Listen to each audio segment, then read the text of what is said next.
Suatu hari sebelumnya, seperti biasa, setiap malam Atia menggerus biskuit untuk Sarmina.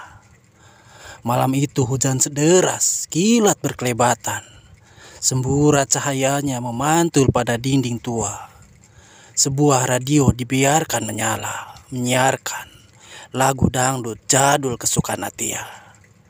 Kepala Atia mengangguk-ngangguk sambil ikut bernyanyi dengan suara pelan. Ia menuangkan air sedikit demi sedikit pada mangkuk kecil berisi gerusan biskuit. Lalu diaduk hingga halus. Setelah dirasa selesai, ia kemudian beranjak ke kamar Sarmina. Dan betapa terkejutnya saat ia melihat Sarmina tiba-tiba berdiri menghadap jendela. "Mbok udah sembuh?" Sarmina tidak menjawab. Atia tersenyum ragu-ragu. Hatinya campur aduk, ada senang, heran, sekaligus takut. Sudah lama sekali Sarmina terbaring. Dan baru sekarang Atia melihat bisa berdiri, rambut Sarmina tergerai panjang sepinggang. Rambut itu putih semua. Kebetulan Sarmina sedang mengenakan daster yang juga berwarna putih. Bayangan Sarmina hilang, timbul tersorot cahaya kilat. Susuk mayat, lirih Sarmina.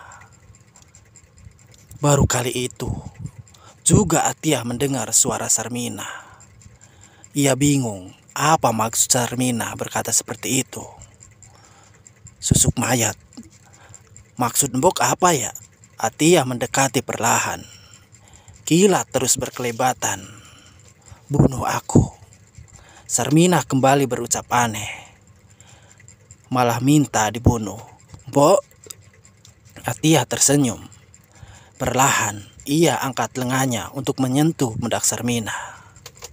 Tangannya berhasil menyentuh pundak itu. Terasa sekali lengkungan tulangnya. Maklum saja, tubuh Sarmina hanya tinggal tulang dan kulit. Sangat kurus dan sangat kering. Walau pundaknya sudah disentuh, Sarmina tidak memalingkan badan. Ia tetap berdiri menghadap jendela, tirainya terbuka. "Mbok makan dulu ya, aku udah siapin makanan buat mbok." "Mbok," lanjut Atia. Tubuhnya seperti patung, tidak dapat digerakkan. Saat Atia sedang berusaha untuk berkomunikasi dengan Sarmina, terdengar suara gamelan di kamar sebelah. Suaranya berbaur dengan iring-iringan angklung, gambang, dan gong. Semua alat tersebut adalah milik Sarmina. Sudah lama sekali terbengkalai di kamar sebelah. Atia tidak pernah membersihkannya. Banyak sarang laba-laba yang membungkus peralatan tersebut. Bayangkan saja, siapa malam-malam begini yang memainkan alat-alat tua itu? Atia semakin ketakutan. Selama dia bekerja, belum pernah sekalipun mengalami hal-hal aneh seperti ini. Ragu-ragu Atia keluar dari kamar menuju sumber suara tersebut. Pintu kamar didorong perlahan. Dada Atia turun naik. Dahinya sudah berkeringat. Derit engsel pintu yang sudah lama tak diminyaki terdengar nyaring. Betapa terkejutnya Atia ketika melihat banyak lelaki yang sedang asik memainkan gamelan di kamar tersebut. Semua lelaki terlihat asing. Dari mana datangnya mereka? Kenapa mereka bisa ada di kamar ini? Atia mengerutkan dahinya. Dan saat hendak balik badan, berdirilah seorang laki-laki muda berparas rupawan mendekati Atia. Ia mengenakan belangkon bercorak batik warna kuning. Celana panjang hitamnya cingkrang semata kaki. Ada sebuah selendang warna ungu melingkar di leher lelaki tersebut. Ia tersenyum mendekati Atia. Kemudian selendang itu dikalungkan pada lehernya. Perlahan Atia diiringi masuk ke dalam kamar. Suara gamelan semakin bertalu-talu. Atiyah terperdaya, ia tidak sadarkan diri.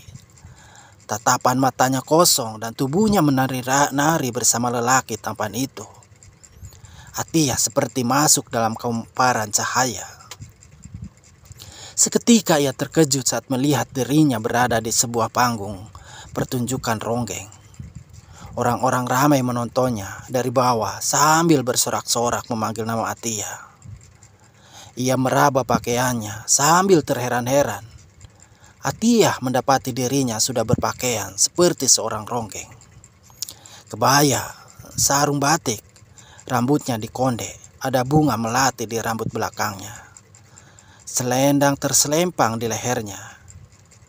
Di mana ia ini? Atiyah kebingungan.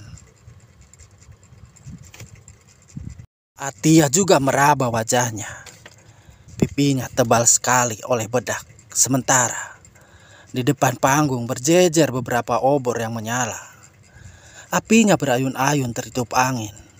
Puluhan orang berkerumun di depan panggung. Mereka menari mengikuti alunan musik. Di atas panggung tersebut bukan hanyalah Atiyah saja yang menjadi ronggeng. Ada 3 orang lainnya yang sedang menari dengan sangat anggun. Di hadapan mereka ada beberapa lelaki yang ngibing, menari sambil nyawer. Perhatian Atiyah tiba-tiba tertuju ke sebuah keribunan di tengah penonton. Di sana terlihat seorang wanita buruk rupa, diseret paksa oleh 3 orang wanita cantik. Mereka semua berpakaian ronggeng. Hanya saja pakaian si wanita buruk rupa sudah acak-acakan, seperti habis dianiaya. 2 orang memegangi tangannya, sedangkan 1 orangnya lagi menjambak rambutnya. Saat itu juga alunan musik berhenti. Semua orang tertuju kepada wanita buruk rupa yang sedang menangis meminta ampun. Si Sarmina maling pakaian ronggengku. Dasar wanita buruk rupa terkutuk. Salah satu dari wanita itu memaki Sarmina. Kau yakin dia malingnya? Tanya salah seorang penonton. Kau lihat saja. Baju siapa yang ia pakai ini? Ini pakaianku. Aku tidak maling. Aku memungutnya. Baju ini mereka buang di belakang panggung.